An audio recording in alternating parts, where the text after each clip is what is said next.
What is going on? Hot Take Hockey, yes, back for another potential trade targets video.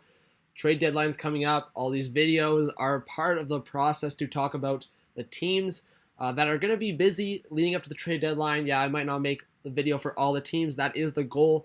But we're going to talk about the teams that are the busiest, and obviously the Nashville Predators, David Poile, however you want to say his last name, is going to be super busy. I mean, you're a national team that the last couple of years have expected to win a Stanley Cup.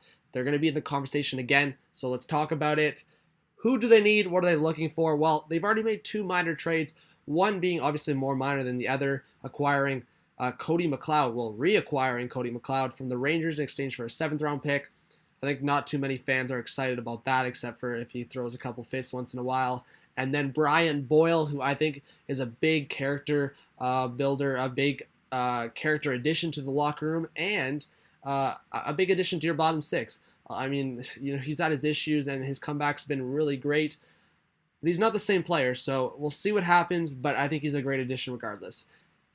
But it still begs the question of, are they going to acquire that top six forward, that top six winger that they've been looking for? Yet the Preds, they're set on defense. They're the dream defense. Their goaltending is great with Rene and UC Saros. So who could they look at? Let's look over the list that I have. So the obvious one is right off the bat with Artemi Panarin. Panarin from the Blue Jackets, all the issues he's had. He's saying that he's going to be testing the market.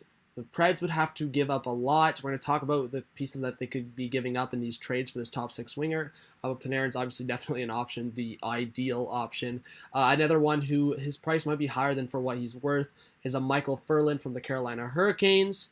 From the Red Wings, this one's actually an interesting one. And I think if we're talking about like clutch players, he's not the most consistent, but he's like an ideal, even overtime player, even throughout the season on 3-on-3, is Andreas Athanasiou. Maybe on a better team, he could finally rise as a top player. They could look at also Nyquist on that team, so Nyquist and Athanasiou on the Red Wings. For the Rangers, they could link up for another trade for Kevin Hayes or Zuccarello. For Hayes, obviously being a center, you kind of want to look more at the fact that you want a winger, right? You're pretty stacked down the middle, especially with the addition of Brian Boyle, who, I mean, with the centers they already have, you might not even need them on the center role. It really depends. If Boyle's your fourth line center, then you've got obviously Johansson, Turris, Bonino, and then Boyle, if that's how it pans out. You could also look at Duchesne again, the same thing with the center thing. If we're talking about Chris Kreider as well, who's not a pending UFA but could be a good fit on their second line. Mark Stone, again, who's an ideal fit for any playoff team pushing. Wayne Simmons, another one. This one who I haven't talked about too much, but if the Devils kind of stay where they are, which is expected, a Kyle Palmieri would be a huge scoring addition to the Preds. And Rickard Rakell, who's probably less likely because with all the Ducks struggles, Rakell, who had an unreal season last year and is still playing pretty decent, I could see him staying, but that's just another option.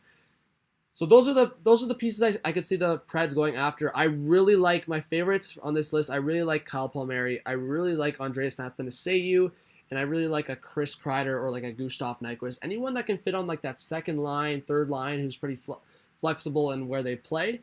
Obviously, two-way forwards are sometimes better in like a Chris Kreider or Kyle Palmieri, but I really liked Palmieri's scoring, especially this year on a struggling Devils team.